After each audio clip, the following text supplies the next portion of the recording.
संगीताताई उमेश कोळेकर व धरीराज मल्लिकार्जुन रमण शेट्टी यांच्या वतीने आयोजित केलेल्या सर्वरोग निदान औषधोपचार व शस्त्रक्रिया शिबिरास प्रभाग क्रमांक 2 मधील नागरिकांचा उत्स्फूर्त प्रतिसाद मिळाला।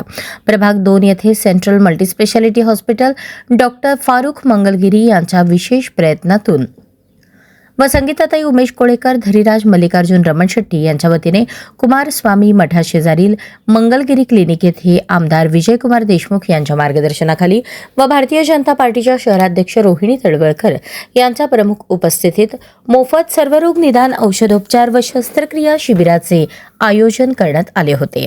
या शिबिरास प्रमुख अतिथी म्हणून भारतीय जनता पार्टीच्या शहराध्यक्षा रोहिणीताई तळवळकर, माजी नगरसेवक चंद्रकांत रमण शेट्टी, सेंट्रल मल्टीस्पेशालिटी हॉस्पिटलचे चेअरमन सोहेल पटेल, मक्का मस्जिदचे अध्यक्ष बादशाह भाई शेख, अलाउद्दीन सय्यद, गफूर शेख, डॉक्टर फारुख मंगलगिरी, युवा मोर्चा अध्यक्ष विजय कुलथे, अमर बिराजदार, विनोद गदगे आदी उपस्थित होते। प्रारंभी कार्यक्रमास उपस्थित सर्व मान्यवरांचा शाल, श्रीफळ, पुष्पगुच्छ देऊन यथोचित सत्कार करण्यात आला।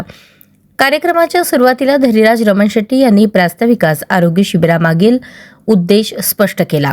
सबका साथ सबका विकास हे ब्रीद घेऊन भारतीय जनता पार्टी देशात आणि महाराष्ट्रात काम करत आहे। त्याच ब्रीद वाक्याला सार्थ ठरवण्यासाठी प्रभाग क्रमांक 2 मध्ये गोरगरीब कष्टकरी नागरिकांच्या सेवेसाठी कार्यरत असणाऱ्या संगीताताई कोळेकर व धरीराज रमण शेट्टी यांच्या पाठीशी नागरिकांनी खंबीरपणे उभे राहत तुम्ही त्यांना पाठबळ दिल्यास, सर्वांचा विकास केल्याशिवाय आणि विविध योजनांचा लाभ मिळवून दिल्याशिवाय ते स्वस्थ बसणार नसल्याची प्रतिक्रिया भारतीय जनता पार्टीच्या शहराध्यक्षा रोहिणीताई तळवळकर यांनी दिली। यावेळी मनोगत व्यक्त करताना माजी नगरसेवक चंद्रकांत रमण शेट्टी म्हणाले, प्रभाग क्रमांक 2 मधील नागरिकांची सेवा करण्यासाठी विविध शासकीय योजनांचा लाभ मिळवून देण्यासाठी संगीता कोळेकर आणि धरीराज रमण शेट्टी हे सर्वसामान्य कार्यकर्ते सतत झटत असतात।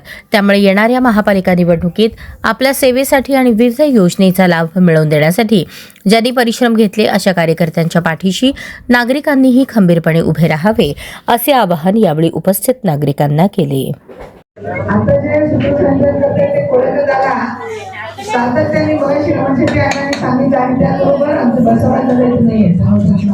बसवायला शिकले आमचे कृषी उत्पन्न बाजार समितीचे माजी संचालक या सगळ्यांच्या प्रयत्नांनी इथे आरोग्य शिबिर संपन्न होत आहे। मागे 6 महिन्यापासून सातत्याने इथे आपल्या घरात पाणी शिरलं, त्यावेळेला आपल्याला धान्याच्या किटची मदत केली, दिवाळीचा फराळ वाटप झाला। तिसरा कार्यक्रम परत एकदा उज्ज्वला गॅस योजनेचा झाला, त्याच्यामध्ये एकदा मोदीजींच्या वाढदिवसाच्या निमित्ताने आरोग्य शिबिर झालं आणि हा 5वा-6वा कार्यक्रम आहे। पुन्हा एकदा भव्य आरोग्य शिबिर। मला डॉक्टरांचं आणि त्यांच्या टीमचं कौतुक वाटतंय की इथे ज्या तपासण्या दिलेल्या आहेत त्या सर्वसामान्य दवाखान्यामध्ये गेला त्याला खूप मोठे पैसे द्यावे लागतात या तपासण्यांसाठी। उदाहरणार्थ कॅन्सरची तपासणी करणे, हृदयाची तपासणी करणे, आपण जर एक ECG काढायला गेलो, आपल्या भागातील जे अत्यंत गोरगरीब लोक या भागामध्ये राहतात, या आपल्या नेत्रनगरच्या खालच्या पट्ट्यात तर खूपच गोरगरीब लोक या ठिकाणी राहत असतात।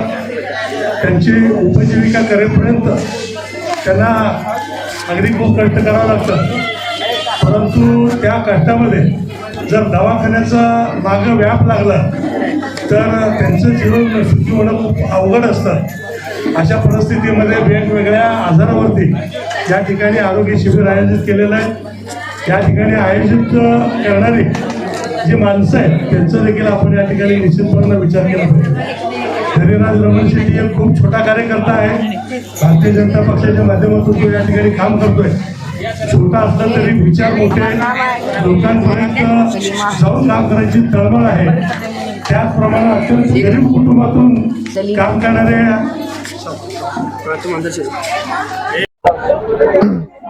आज प्रभाग क्रमांक 2 मध्ये भाजपा नेते विजयकुमार देशमुख मालक यांच्या मार्गदर्शनाखाली आणि शहराच्या अध्यक्षा रोहिणी तळवळकर यांच्या प्रमुख उपस्थितीत central multispecialist hospital chairman Sohail Patel यांच्या संयुक्त विद्यमानाने आणि फारुख मंगलगिरी डॉक्टर यांच्या विशेष सहकार्याने भव्य मोफत आरोग्य शिबिराचं आयोजन करण्यात आलेलं होतं। तसंच मोफत शिबिरात आयोजन त्यासोबतच महात्मा फुले योजना आणि प्रधानमंत्री योजनेत या काळचे योजनेमध्ये जेवढे शस्त्रक्रिया बसतील त्याचंही आम्ही ह्या भागात आज शिबिर राबवलेलं आहे आणि या शिबिरात नागरिकांचा उत्स्फूर्त असा प्रतिसाद लाभलेला आहे.